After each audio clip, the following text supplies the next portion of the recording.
Affordable Dentures proudly presents a heavyweight contender who ain't ducking and dodging nobody.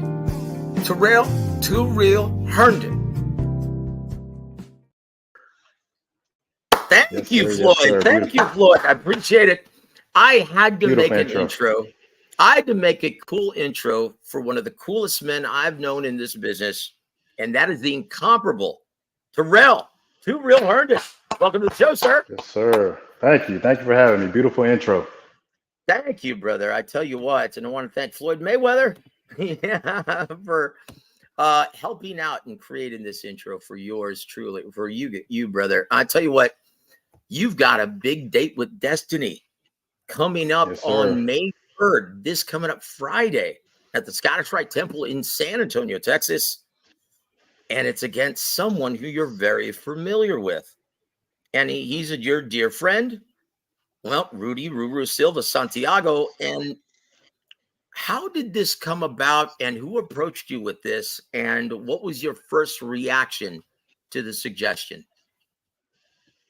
So yeah, we've been stablemates for a while up until here recently, and the fight really came about I think January 20th when we had the bouts in Floresville, Texas, and it was a mention that turned into fruition.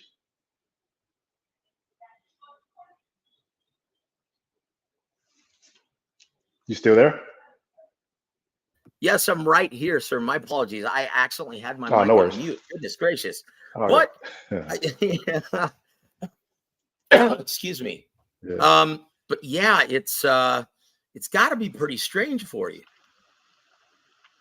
This would definitely be the first friend that I fought, So it's a bit foreign, but but like he could say himself, we got a job to do, so the job must be done. Indeed. And that's the main event of the evening, guys. This Friday in San Antonio, Texas, Scottish Rite Temple, and yours truly is going to be there. I'm going to be right there front and center. And to be honest with you, I don't know if I'm going to be doing commentary or ring announcing. I'm not sure, but I almost don't want to do either one, because I think I just want to pull up a front row seat and watch it as a spectator, because honestly, it's going to be because I love both of you guys, and I don't know if I want to put myself in that position. Now, if I'm kind of taking exception to that, boy, how do you prepare to face this guy in the ring? And what is your mindset when you get in the ring? Because I know it's going to be all jovial. You guys might have dinner together afterwards, or have a drink or something, and I know that's the way it is beforehand, but what is it like when that first bell ring? What's it going to be like? We got a job to do. This is in this hurt business. It can be quite weird sometimes, I guess, for lack of better explaining. But this is something that came about to where it's here now, less than a week away, and as soon as the bell rings, I got a job to do. So it's almost like you put yourself in a trance to handle your job as a professional athlete, and the final bell or whatever happens, then you turn it off. But and I'm sure he would say the same, that when you got a job to do, you lace up and do that job to the best of your ability. Oh boy, and I tell you what, the Thunder with the heavyweight division in the main event of the evening next Friday. Wow, I can't wait, guys. And guys, if you're in the South Texas area, please get your tickets, because it's almost sold out, guys. But most people don't realize that iron sharpens iron, and that's a famous adage when you're talking about preparing for a big fight. And most people don't realize that you've been preparing the current interim IBF heavyweight champion, Filip Hrgović. You've been preparing him as part of your preparation process as well. You've been preparing him for Daniel Dubois, who's going to be taking him on June 1st. How was that experience training and banging with, well, the Croatian sensation? Yeah, so they had reached out on Messenger to with an opportunity to spar him out there in Houston. which I didn't know he was under Ronnie Shields. Oh yeah. Yeah, Yeah. so just to mention an opportunity to get in there and bang with the top 10 in the world, let alone fighting for the green belts that we're after, Hmm. is always such an opportunity to even get the mention to do so. So, what are your thoughts on that fight? And do you see him taking care of business? Because Daniel Dubois, just like yourself, very big puncher, very Yeah. athletic, very intelligent in the ring. How do you see Philip faring on that evening? Like I mean, these Saudis are putting together some very intriguing matchups. Mm, I mean, it can really go either way. And I see him boxing long like he does, and picking his shots a lot more strategic than his past, and come really walking away with the victory. I don't know if they would consider that an upset, like I say, being so even, but I see him having the hmm. edge, and I see it going the distance. Yeah, you know what? That's going to be tough. They're both very skilled. But you know what? The one thing Yeah. everyone loves about the heavyweight division is this is indeed the theater of the unexpected. And anything can and often does happen. And that's the so intriguing thing. And it's that old adage, right? Where as the heavyweights go, so goes boxing.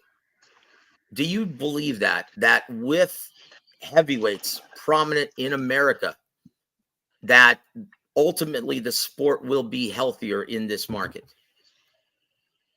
I feel so. I mean, everybody, when you speak of, I feel like the heavyweight division now has had more of a buzz than it's had in the past. But anytime Hmm. you speak of boxing in the glory days, you're talking about, come on now, Mike Tyson, who is still taking over the internet. You got the Yep. Evander Holyfields, I mean, you just go on. Lennox Lewis's. I mean, you talk about the glory days. You're going to mention these guys. And then of course the Roberto Duran's and the Sugar Ray Leonard's. They all trickle in, but the kind of the hat of that was the heavyweight division. I feel. So uh, I mean, with that being big and popular, I feel like everything just coincides and it all gels together to where it makes boxing intriguing or fun to watch. Yeah, I tell you what, and that's what we need, brother. A big, strong American, articulate, intelligent heavyweight. That's its ambassador. That's you, brother. Yes, Woo! sir. I've done it the hard way, but this go around, it's time to do things the right way, and get a fair shot, fair opportunity, and really putting my skills on the stage to the where where they're respected. That's it. That's it, brother. And I tell you what, I look forward to being there ringside on May 3rd at the Scottish Rite Temple in San Antonio, Texas. Guys, please do Yes, that as sir. well. Get your tickets soon. Once again, it's going to sell out. So don't wait. Do it now. But I tell you what, here's the 60 minutes or Barbara Walters portion of our interview, brother. Um, so give me one thing that you like or love about this often brutal ass beating business. Yeah, that's a perfect way of putting it.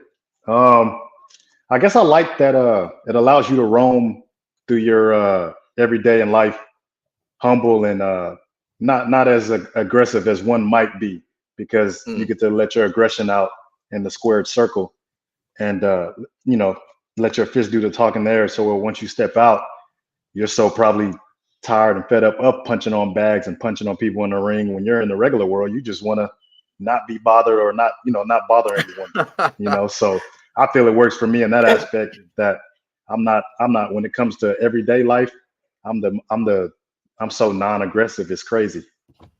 Well, I'll tell you what, maybe we should change your moniker, ring moniker, to the Gentle Giant. Because, Gentle man, giant. I'd like, honestly, your hands are right here in front of you. Show them for the fans watching at home. Like, honestly, your mitts are huge, brother. Oh yeah, yeah. I mean, they Holy cow. definitely they definitely Now, were now, now make a trying to fist. get Make that a glove fist. on. Now make a fist for a second. Can you imagine getting hit in the face with that, guys? That's a legal That's our sledgehammer right there, guys. But that's our look, one of the utensils. Yeah. So speaking of tools, it's funny.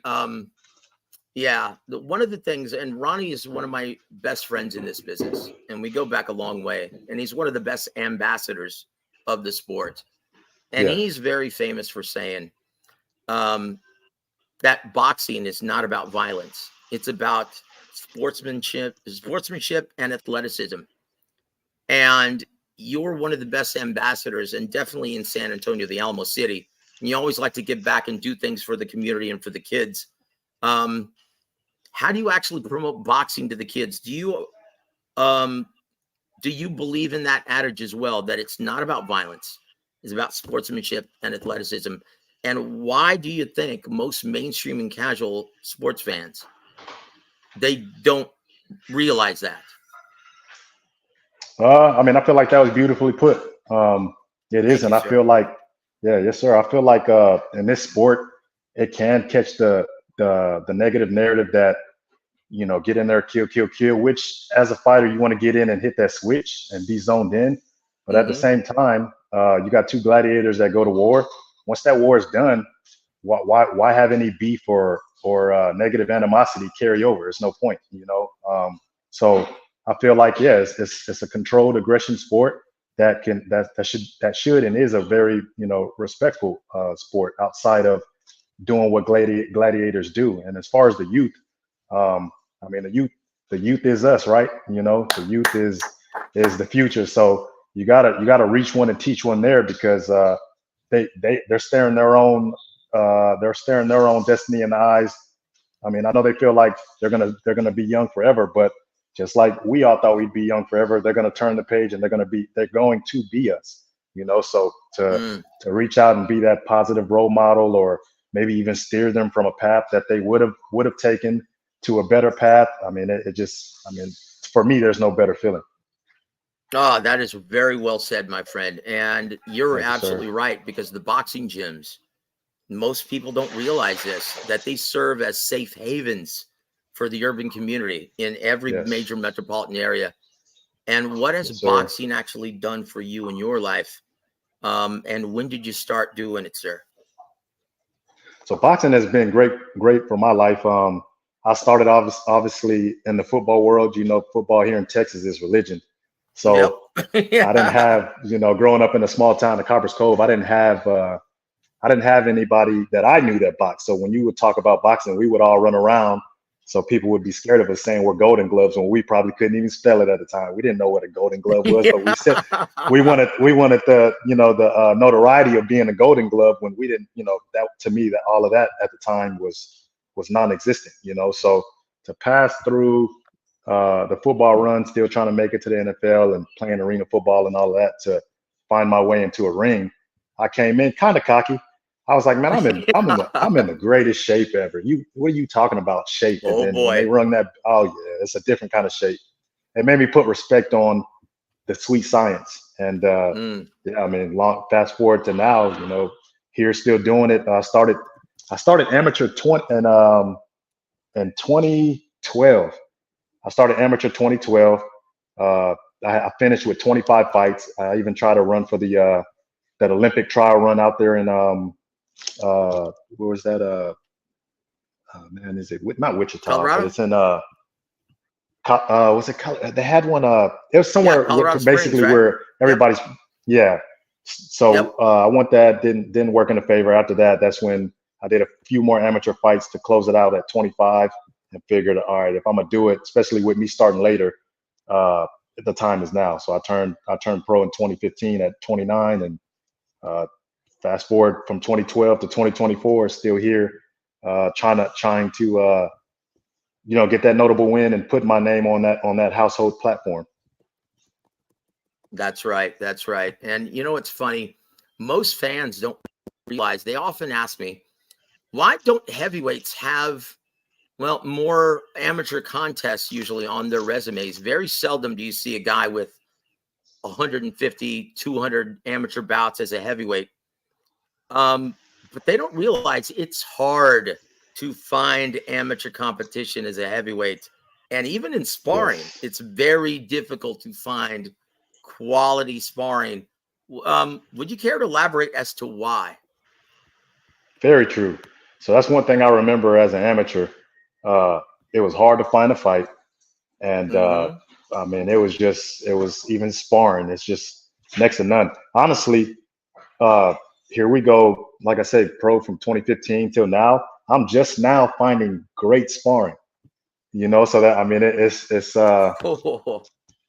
just a testimony, like what you said there is gold because I don't know, it's just what it is. So once you turn over, then obviously people are going to fight in the heavyweight division, professional ranks. So it really makes the process that much easier, or that much better as far as fighting since you want to fight.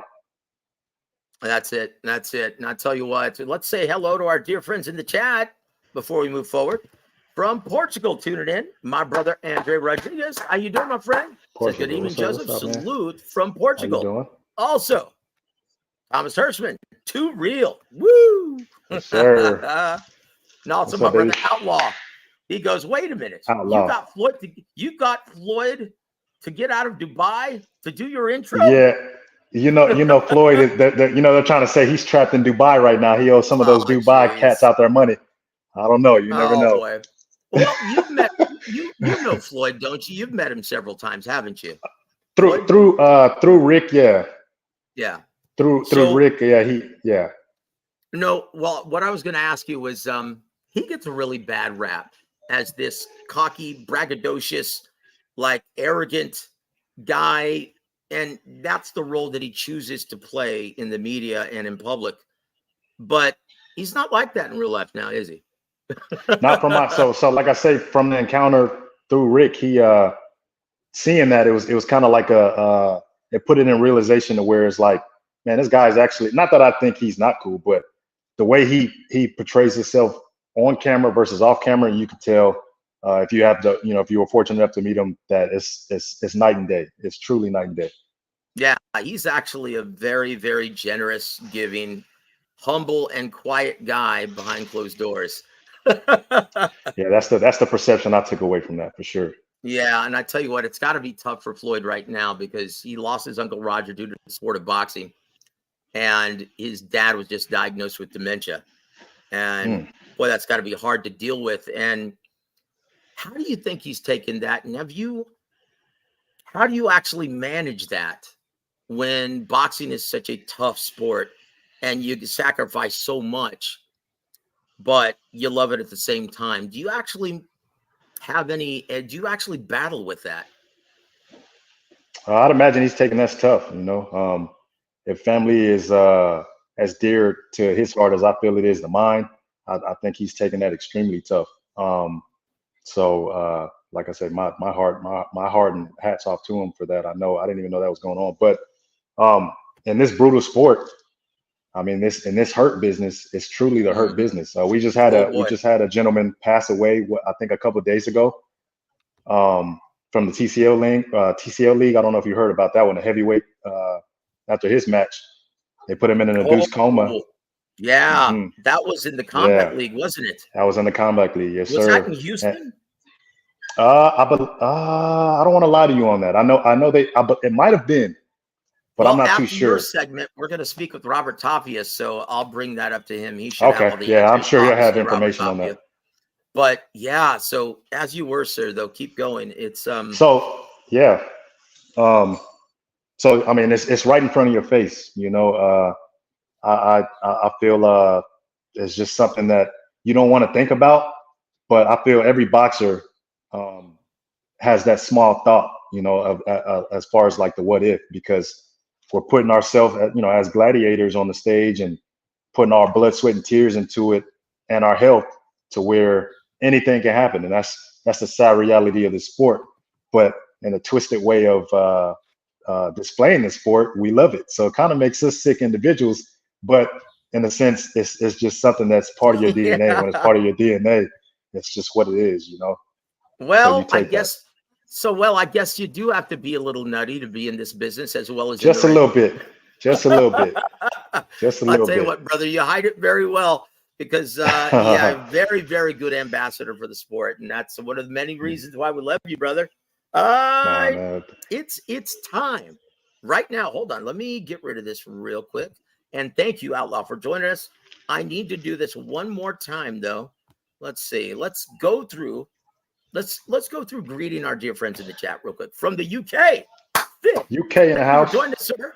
He says, if he's heavyweight, this is a perfect time. America needs someone good. Both big babies got dirty nappies. So be patient and work hard, brother. America needs a good heavyweight for the health of the sport. Thank you, sir. Very good. And to talk about monikers, he says you should be calling yourself Tyrrell. Too cool, Herndon. I agree. That's a nice ring. I'll take it. I have to screenshot that. You know what, brother? I will say this also. I don't know if you're a cinephile, you watch movies and you love movies. I do, though. I used to do movie reviews for AXS.com. I will say this, and I don't know if anyone's ever told you this. You look like a much better in-shape version of Forrest Whitaker, Oscar-winning actor. Has anyone ever told you that? I've never heard that, and I don't know Forrest Whitaker. Forrest Whitaker is the guy who won Best Actor Oscar for the Idi Amin movie. I'll take his great acting abilities. I don't know with the comparison as far as like I don't know if you're going with the persona or the looks. I much respect to Forrest Whitaker. I definitely don't want to look like the guy. But much respect too. I'd want to act like him too, but I'm not really.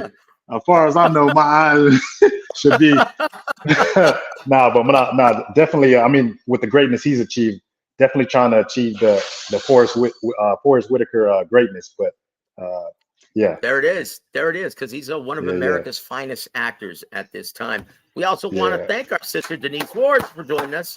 Welcome to the show, sir. Thank you very much. Yes.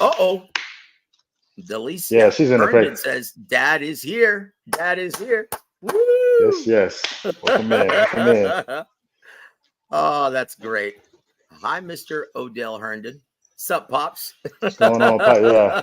I called him Pops one time. He said, don't call me that. Make me sound old, son. All right, what's up, Dad? What's up? I love it. And here's want to welcome also Team Batman Boxing. Thank you for joining us and always what's going on, man? Appreciate Tyrrell to Real Herndon. And oh boy, when the show is too real. Thank you very much, sir. Appreciate it, brother. Hey, let's go. And that's it. Tyco TV at Herndon. Good to see you, my friend. And thank you for supporting Tyrrell to Real Herndon on this day. And Delicia says, love you, son. Love you too, so Mom. Once again, this is why I had to include that picture of your beautiful family. Yeah, that was a beautiful introduction. What does this family, and I can see that you guys are really tight, always together. What does your family mean to you, and how does it motivate you each time you step in that ring? Family to me means a lot. Like I say, my family, and they probably don't hear it enough. My dad and mom, they went through a lot of sacrifices to even allow me and my siblings to be in the position they're in. You know, so those roses to my mom and dad that are watching. You guys putting in that hard work and grinding and allowing us to put ourselves on a platform to even live out our dreams, you know. So they sacrificed some of theirs so that way we had the right foundation to grow up out of trouble. None of my brothers or sisters, and this isn't a knock to anyone that has, but this is just a testimony of my family. None of my brothers or sisters had any run-ins with the law, law-abiding citizens, great in the community. I mean, you name it, and all of that's a testimony of the foundation that my family or my mom and dad put together. I didn't like it as much when I was a kid because my dad was on me. I felt of course not. Oh my God! But he said one day you'll understand and it'll make sense. And I'm living testimony to that. You know that it makes sense today. But back then I didn't think so. We never do, brother. We never do. Yeah. But we're the exact. Do you find yourself now that you're a father? Do you find yourself acting like your pops? Man, it's scary. It's the same. Sometimes I'm like, hey, put that remote. And then I'm like, man, this was 20, 30 years ago. This was him. So I'm like, the cycle is a vicious cycle. It continues, you know, but it's that's it, brother. That's just what life is, you know? Indeed. I tell you what, life is indeed beautiful. Thank you, God. Yes. Woo! Yes, thank you, God. And very much God and Jesus and everything like that still in the world today, where they're trying to make it non-existent. that still is like along within that foundation of of our life as well. So definitely had to put Amen. that out there. Amen, brother. Amen. Because I tell you what, Amen. that is the light of the world. Light of Yes, the world. sir. That if you don't have that Don't let them forget relationship it. Yeah. with the Holy Trinity, yeah, you're lost. Yes, sir. Tell you Yes, what. sir. So, how strong is your faith? And you know what? This is one thing that I told my son and talked to my son about. Where would we be if we didn't have our mom and our dad who gave us this amazing foundation of faith? Where would we be right now without that rock? Mm. And do you ever think about that? Like, what if we weren't born into this beautiful couple that gave us this amazing gift of faith? Man, I mean that's almost, it's like those movies where I don't want to get too nerdy. I'm a nerd at times, but it's almost like those movies where they give you a split life of if they would have went this way What a and then when they wonderful went this life. way, Yep. yeah. So it's like, man, there's no telling where you would be, honestly, because there's core moments in everyone's life that help define who they are, So I know my core moments define who I am. Without those core moments, I might not be sitting in front of you today, That's it. That's it exactly, brother. And do you remember what was your biggest pivotal or core moment that you've experienced in boxing thus far? Because I'm sure there are Man. many to come. Yeah, nah.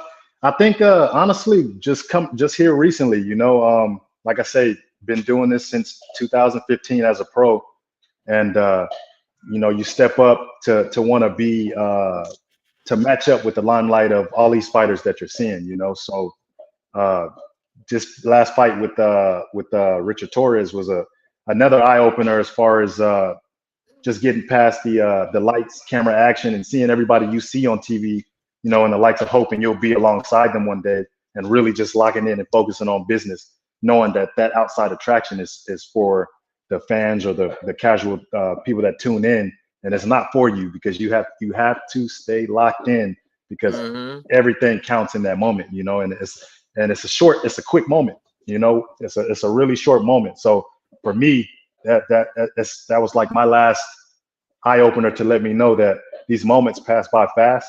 So when that moment comes around again, every second of that 3-minute round needs to be locked in, knowing that this moment is short, and if you do everything right, it's going to be in the end result of what it is that you want.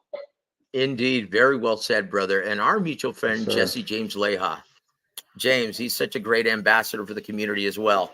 Such a yes, sir. genuinely good guy, and he's a man Yeah, of his for word. sure. And he always told me, you know what, Joseph? I always had the mentality that I was paid to train, because fight night is the fun part. That's the lights, camera, action. Your friends are there. But fight camp with the grueling 2-a-days, that is the grueling and agonizing part, with the wear and tear, all the hard sparring, all the dreadful conditioning drills. Do you agree with what James said? Great words from a champ. I mean, you get things like that from people that's been at the level that we're trying to get. You listen to what they say, and it's true. I feel like that aspect to take is a great way of approaching your training, because when you get to fight night, it's fun. That's where you get to have fun, and the one thing about it is, if you haven't prepared for that moment in this beautiful ugly sport, it will expose you. So that allows you to showcase the skills and all your hard work leading up into that moment to get ready to dance under the lights. A lot of people don't realize, and you have such a great relationship with all of the great people you work with, and most people don't realize that a trainer in boxing, boy, he wears a lot of different hats: a mentor, chauffeur, psychiatrist, disciplinarian, teacher. I mean, you name it. And that's what they mean to a prize fighter. Tell us what your head trainer, and tell us who he is, and tell us what your head trainer means to you personally and professionally. So I'm laughing at that because I'm training now with Coach Mays, and he's said that, and he's posted that and it's so true. Like these guys are Yeah. more than these. They're more than trainers. You know, they're psychiatrists. They're counselors. Hell, Yep. they're even probably babysitters at sometimes. You know what I'm saying? These Well, if you're these Chavez guys wear Jr., many that's hats. the case. Yeah. Yeah, you know, you got some because some of these guys don't got their head on their head on the shoulder the right way. So they Yeah. need that consistent figure telling them, "Hey, man, what are you doing? Come on, man, you can't eat that." You know, and these guys wear all those hats, and I just laugh at that because that's something that Coach Mays had just recently said. You know, but what was that? What did you say? You want me to elaborate on the training with him now? Just know, what does he mean to you in your personal and professional life? So a lot. So so you know I was with Rick Moronis, and Yep. still, you know, Rick Moronis is very much still in the picture. He's a great guy, great brother. He allows this platform to even showcase his skills, and does a lot for the community. You know, and I can go on and on for that. Yep. But definitely you know, really put forth and into me what you see now, and then and this transition here with Coach Mays, seeing a whole nother side. You know, it's great things. You know, I'm getting and taking from there to mean a lot as well. You know, is everybody. I always say you take a piece from everybody that's meaningful, that has substance in what they say. Man, it could really make a monster. And just seeing other sides, man, it's Mm. yeah, you really take it in. I take it in, and excited for what's to come. Oh, I tell you what, that is very insightful, brother. And our brother Sly Tendencies, welcome to the show, sir. He says, "Yeah, you don't have to come from the gutter to be great, and that's what's so great about boxing. All walks Yes, of life, sir. from Tyson from Brownsville to De La Hoya to East LA. Yes, Yes, sir." sir. And Sly Yes, sir. Tendencies also brings up Myrie Coleman. He said that dude talks so much jive in the press conference, and then he Yeah. gets to the ring and acts like he's afraid to get hit. But is that what happens when people step in the ring and they taste your power once? Hey, so you know I like that. Let me elaborate on that comment, right? So this past fight, that past fight with Myrie Coleman, I took it almost like a loss, man, because there was so much buildup and so much mess talking and so much bad blood, and then basically I feel like our performances, like he's talking about a rematch, man. That performance, I wouldn't play it on a TV that sits outside. That's just me. Like I took that as a loss because it was lackluster, you know, and I felt I felt like I fell into that as well. So I don't have nobody to blame but myself. But I really truly came in with the intention of being action packed and giving everybody that was in attendance, you know, basically a great show for their money. And I felt like I felt there. So if you are tuned in, just know that I took that fight to heart. And when you guys show up, I want to be exciting. And I mean, that's what I plan on. That's what I plan on doing, you know. But minus all the mess talking. Hell, this fight that's coming up, there's no mess talking in between it. Ruru, great guy. He comes to fight, and you know, I feel like I'm not doing any mess talking. And this fight, I know is gonna be 50 times better than that one, you know, without any mess talking. So, yeah, it just sets the stage for a great fight that's about to happen now. And you don't even need all of the negative hoopla and all that stuff into it, you know. Like, here it is. And Sly says, yeah, all you can do is sometimes work with what you have. He took a beating anyway, though. But look, Yeah, I'll Sly, take it. so let me ask you this. And he brings up a very good point. At the world-class level, how difficult is it to get a guy out of there when all he wants to do is have a safety-first mentality in the ring? I'd imagine like as far as that, it's if you get them on their back foot where they're trying to stay safe and just because realistically in the boxing, right, that the motto, if you're a true boxing fan, you know they say the Styles rule make of the game fights? is style makes fight, and the rule of the game is to hit and not be hit, right? Uh-huh. So when you got one guy continuously having his way and he's not being touched, if he's really getting off, it's still exciting, but a lot of times people want to see just all out wars. You know, that's why traditional Mexican fighters or Mexican fighters, period, are exciting fighters to watch because they know that both of them are putting, you know, cojones on the line and one is gonna grit and grind out the next. So I mean that style is always fan friendly, but thinking of the longevity and like you say, everything the style is to hit and not be hit, and at that level, I mean, you being a professional athlete, you got to find out a way to make it happen. That's just what it is, make it happen. That's what you're getting paid the dollars to. So if he's running, you better build a trap and make your shots count, because it's going to be a small moment where you get to land your shots, but you got to be on point and do it within that moment. Otherwise, it's going to be a while probably before you get that moment again. Indeed. That's very well said. And our brother Andreas says Gene Tunney was a Marine that studied English literature. Willie Pep shined shoes in the streets. Panama Al Brown came from the gutter to live with artists in Paris. And Harry Greb worked in the mines. Boxing is indeed universal. I tell you what. See, our listeners are really sharp, aren't they? Yeah, that's poetic. I like that. He schooled me today. I didn't know that. And also, we want to welcome our brother from Ireland, Terracotta Pie. What's up? He says, shout out Ireland in the house. He goes, Ireland. I'm going to get there one day. Go ahead, sir. No, I'm sorry. No, I'm saying I'm going to get to Ireland one day. Oh, and there it is. Hopefully, you can get to Saudi Arabia one of these days. Oh, yeah. Yes, sir. And make that life-changing coin, brother. So it says, sir. Your Kumar of Dumar was spine-tingling, brother. I tell you what, I've been lucky to I've been fortunate to see this man lay some poor unfortunate soul out flat on his back right there at ringside. Yeah, and it's kind of scary. Like this gentleman right here, Two Real Herndon, he's got one punch knockout power, and it's actually quite scary. Is there a time where you've actually been frightened for your opponent? So I guess before I elaborate on that, I've been on the other side of that, so I very much know what that feels like, and I mean, you're in a man's game, to where it can happen to any of us, so man, it's just, you basically want to put in the work, so that way, chips fall where they may, whether the fight's finishing or you finish your guy, so that way you don't end up like that. But as far as when I'm dishing it out, right? Because everybody loves when you dish it out. So I wanted to give you that. Hold on, I'm sorry. My dog's going crazy. Move. I wanted to give you that ugly side. Yeah, right. Hey, cut it out.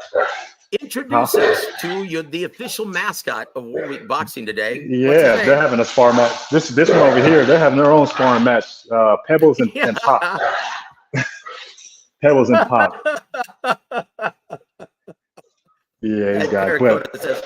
And our Irish friend says also, yeah, that John Cortez KO was insane too. I saw the compilation on Instagram. Boom. Yeah, that was a fun one as well. But yeah, I guess to close your question down, I'm sorry. Yeah, I mean, to dish it out is always great, and I've had one where in Mexico where, yeah, that one was a crazy one, to where, I mean, at the end of the day, I pray that just the way I want to come out okay and healthy, I pray for my opponent as well. I know we're in an ugly sport, but that is a personal prayer that I have, that we both were able to leave the ring without life-altering injuries, and that was one of those moments where I definitely wanted to make sure or pray that he was okay, and it ended up being that way. But I've definitely seen that side to where it can be scary, even as the deliverer of it. Yeah. I tell you what, when you're delivering the package, it's it can be scary at times as well. Want to welcome to the show. Oh boy. One of SAPD's finest, Officer Austin Benson, who's going to be on the card as well. Woo! Hey, Beezy.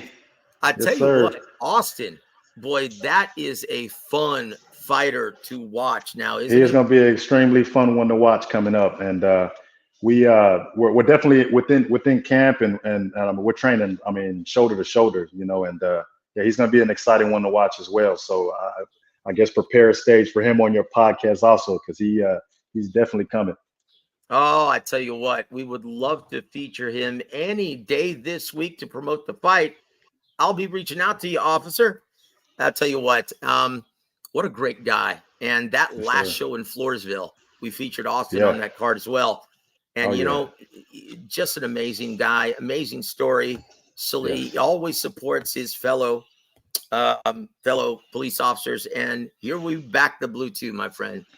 Boom. So Thank you. let Thank you for me your give you a quick service, brother. story, if you don't mind, if I give you a quick Come on. No, quick little it's your story. show, my friend. Yeah. So A Beezy, as I call him, he man, he's a guy honestly, I mean, because everybody has their opinion, right? So there's people out there that don't like law enforcement, you know, whether they've had bad run-ins or unfortunate events. And he's one of those guys that if he's alongside you and you guys have a conversation or talk, without you wouldn't know his title. And by the time he mentioned to you what it is he does, you'd have a whole new respect as far as your perception on law enforcement. You know, if you've had a bad run-in, I've never had, you know, like I say, any issues. So I've always loved and respected law enforcement. But he's an individual that he puts another cool little spin on it as far as, you know, everyday person talking to you like I would talk to you. And you know, the title doesn't change. It doesn't give him the little man syndrome in a sense where some people get a rope and think they're a cowboy, so to speak. And this is one of those guys that if you feel a certain way, he would truly change your perspective on any negative. Yeah. Well, I tell you what, we're going to have to get him on the show this week. I hope you're down for that. Austin, looking forward to that, guys. And I hope you guys enjoy when we get Austin on the show as well. Because right now, this is really fun talking to my dear friend Tyrrell Herndon, and someone who is the epitome of a gentleman's sport. And that's what boxing is, guys. And how do you feel about when you see guys go crazy? The more morbid combat sports fans of UFC. And what do you think when you see guys, when they knock down their opponent, they're allowed to just get on top of them and start beating them down like a schoolyard bully? Do you think that really showcases the biggest difference between boxing and UFC, or MMA rather? You're going down a dangerous path. You know, this MMA versus boxing deal is always is leading up all of these events as we know it. Like as far as hey brother, the truth is yeah, truth is yeah, not yeah. relative. The truth is absolute, and boxing is indeed the truer gentleman's sport with the long history. Yeah, for sure. No, you're right. Like you talk sports, like people don't understand how Major League Baseball makes the kind of money they make and has been around, because that's one of the sports that are like, that's obviously grandfathered in. You're wearing hats that you probably need, you know, baseball caps and this and that. So that money is old money. And same thing with boxing, you know, it's been around. So the money and the respectfulness and everything that's built up into it is grandfathered in, you know. Yeah. Oh, I'm sorry. Yes. That's my brother. Guys, want to thank Bruce Gas Boxing Jazz and more for supporting the champ. Yes, sir. What's up, man? Real Herndon. And guys, if you haven't already, please go subscribe to my brother Bruce's channel. I know we're going to be watching the fight over on his channel later on today. That's going to be taking place on DAZN with Golden Boy, featuring Jose Ramirez, as well as the return of Virgil Ortiz Jr. Oh boy. That's going to be great card coming up. And let's see. My brother Ham Rothstein, love the moniker, brother. He goes, yeah, you know what, Tyrrell, there's too much emphasis on the O today. I like adversity. Duran took a bad loss to Hearns. He didn't complain. He dusted himself off, kept fighting, and beat Iran the Blade Barkley.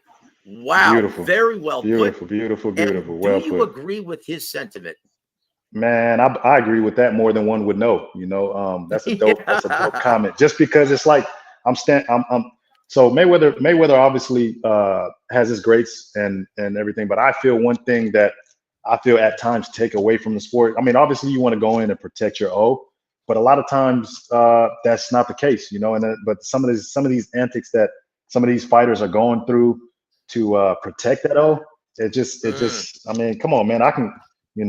I could have played it safe and protected my O, but it's like I'm in there as a man in a sport that I respect, to where I want to show that I either got the skills and I don't, you know. So I feel like I'll fight anybody, and the way the chips are going to fall where they may. But I'm not scared to take on anyone, and I feel like that's the way that boxing should be. And a lot of times, even with that protecting it, a lot of times, a lot of these guys get whatever and they take their first loss, and they wither away from the sport or become what do you call them, journeyman or whatever you want to call it. But just because you take your first, and I feel like I'm testimony to that as well.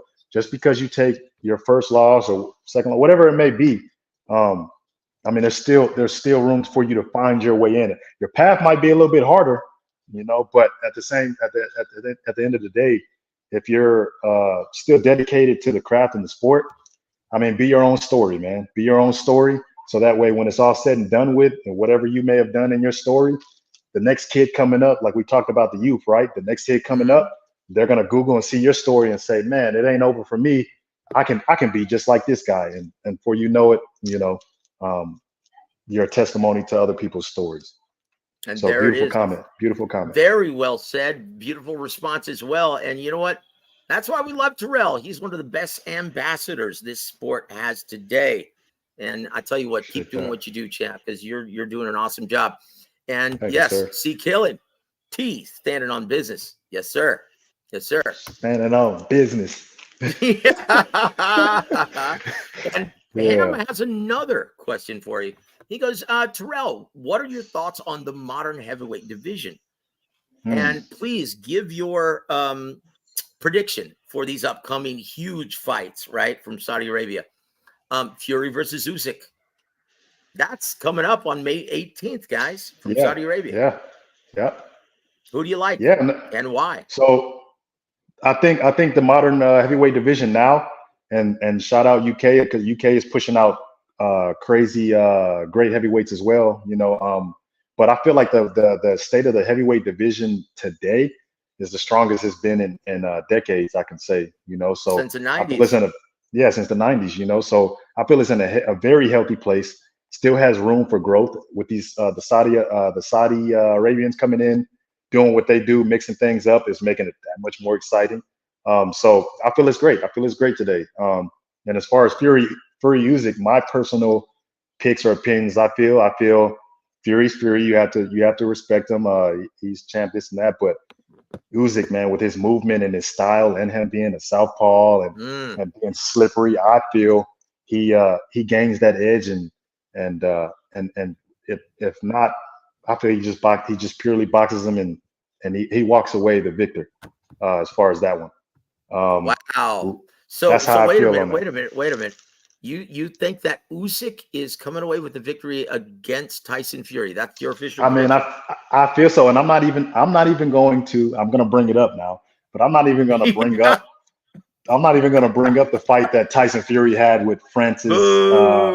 You know what I'm saying? I'm not going to bring it up, but I'm just saying, you've seen what, so how could I not, with that, knowing what Usyk brings, how could I not favor more towards Usyk? Now, this is my personal opinion, and I know opinions are like assholes and everybody has them, but that's just my opinion on that fight, and as far as Ruiz and Big Baby, another great matchup.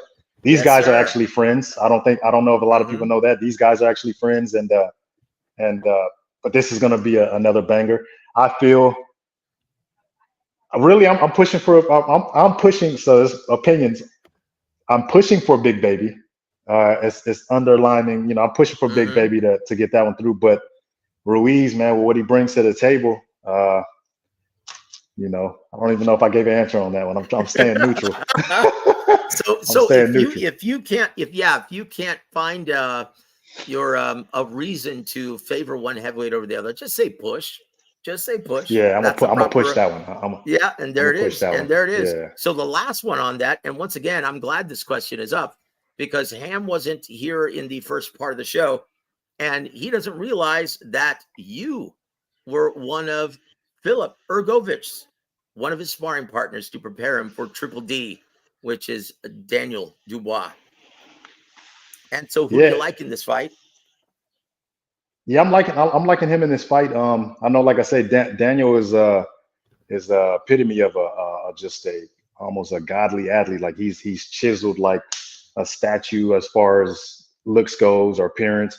His skill and his mindset is there. I mean, off of his tangibles that he works with, his jab, his power of his right hand, his angles, making people miss when he is in there. I mean, maybe less times than more, but put together fighter.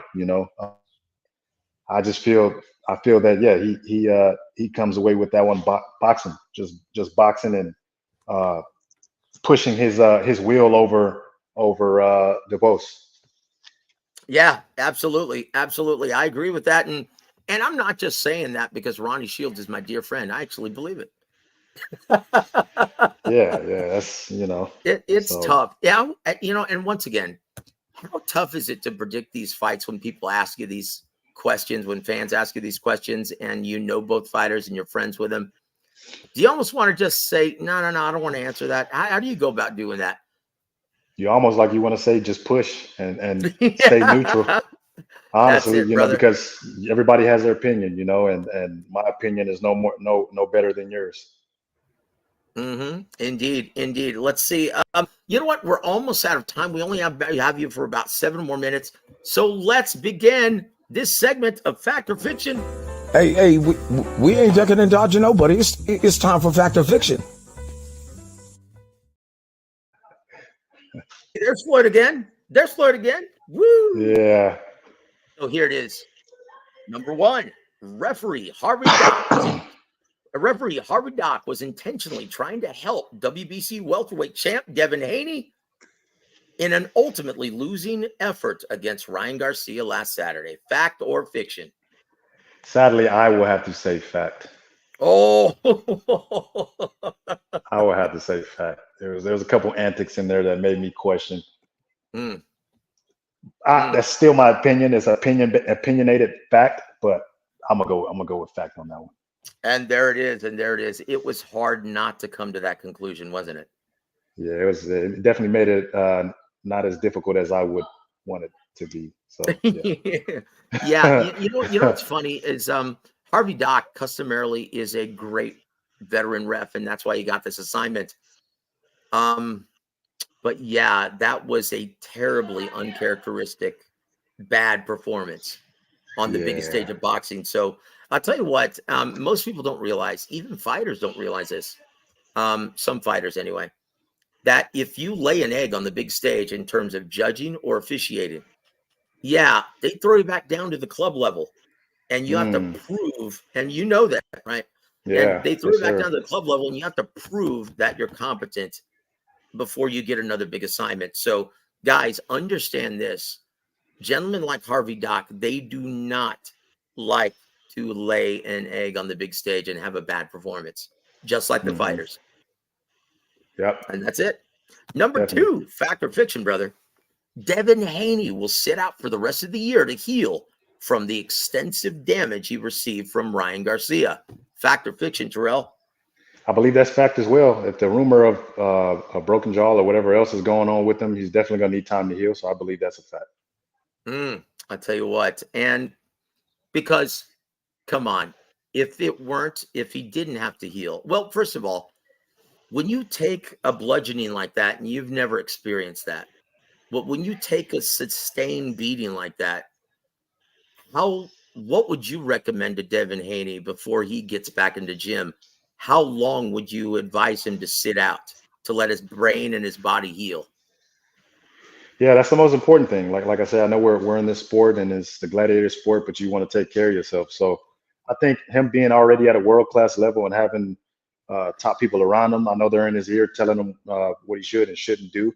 But I guess in terms to him, me being a little guy, big little guy off the stage he's on the bigger stage, health is wealth. So I know his pride is hurt because they are killing him online right now with the memes and everything else. I know he wants to get back. And his dad ain't helping either. He just needs to chill. But I know he wants to get back and get that get back. But just pump your brakes, buddy. And get health is wealth. Get your health right and come dance again. It'll be there. That's right. Take advice from your very wise bigger brother, Tyrrell Herndon. Tell you what, he knows. And once again, This is a brotherhood. Most fans don't realize that a lot of time, the false bravado is for the benefit at weigh-ins and press conferences. That's for the benefit of the fans and the media attendance. But this is a symbiont brotherhood in boxing where do you guys really dislike each other? I mean, it's business. Just like your fight poster says, strictly business. Strictly business. Strictly That's business. It. Why do you think, guys, we always see Leonard and Duran hug each other whenever they meet at the WBC conventions every year? Because it's strictly business. These guys intertwine blood, sweat, and tears, and they're gonna forever be in one's core memory and moment until otherwise. So when you know that and you're truly you respect the sport, then that's what comes with the territory. And there it is, very well articulated, sir. I told you guys he was one of the best ambassadors this sport has currently. Number 3, fact or fiction, sir. After a brilliant performance tonight in front of a sellout crowd in Fresno on DAZN, former junior welterweight champion Jose Ramirez will become Ryan Garcia's next opponent. Fact or fiction?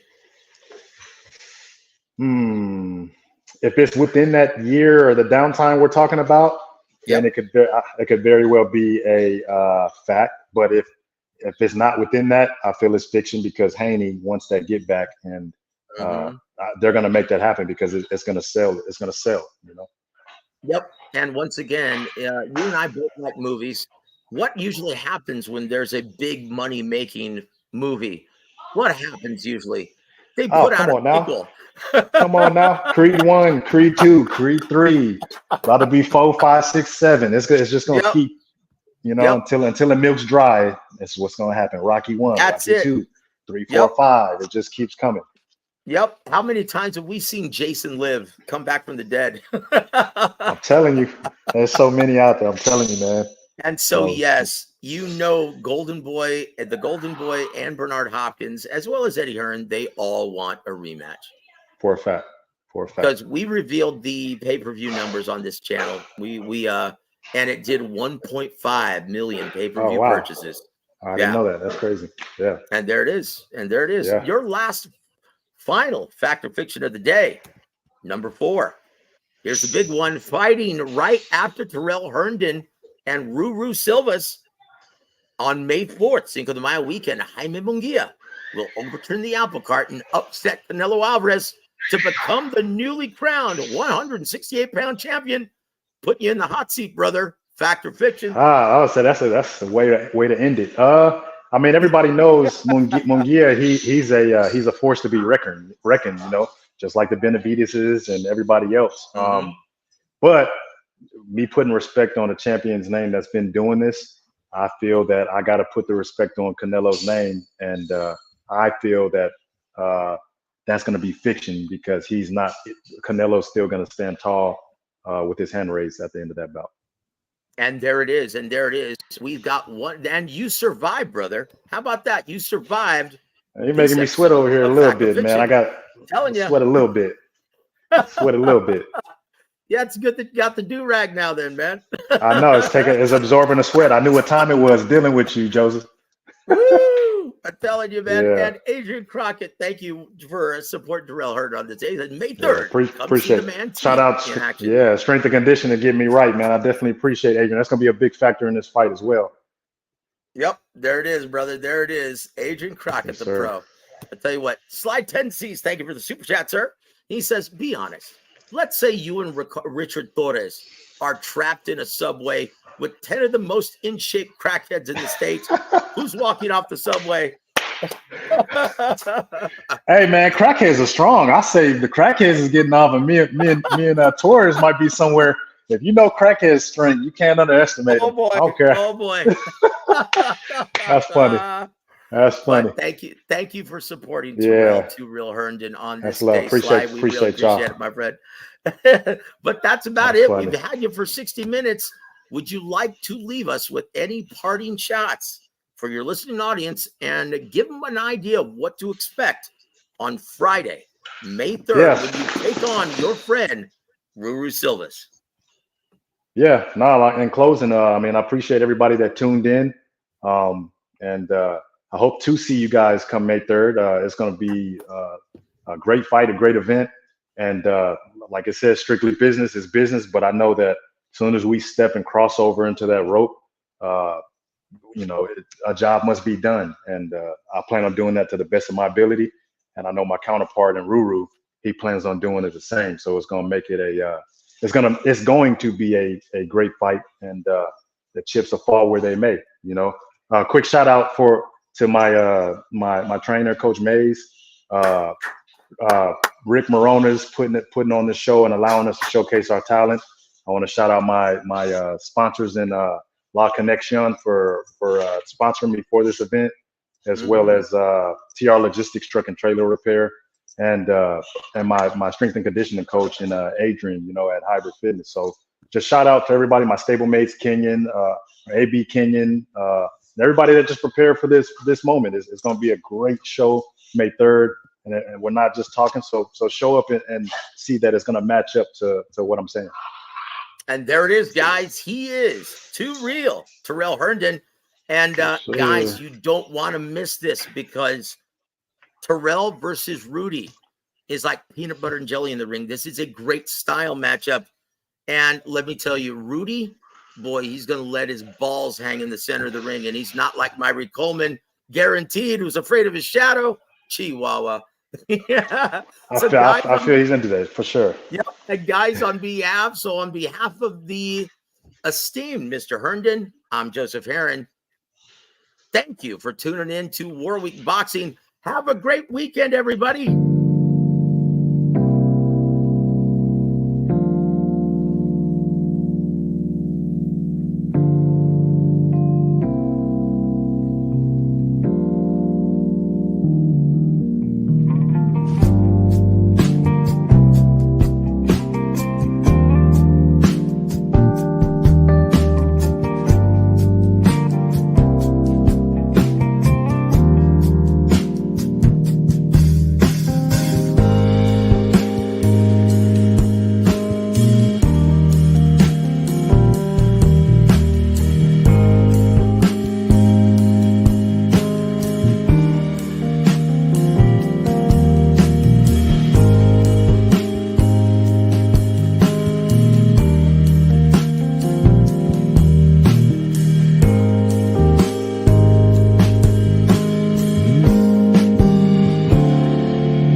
Affordable Dentures proudly presents a heavyweight contender who ain't ducking and dodging nobody.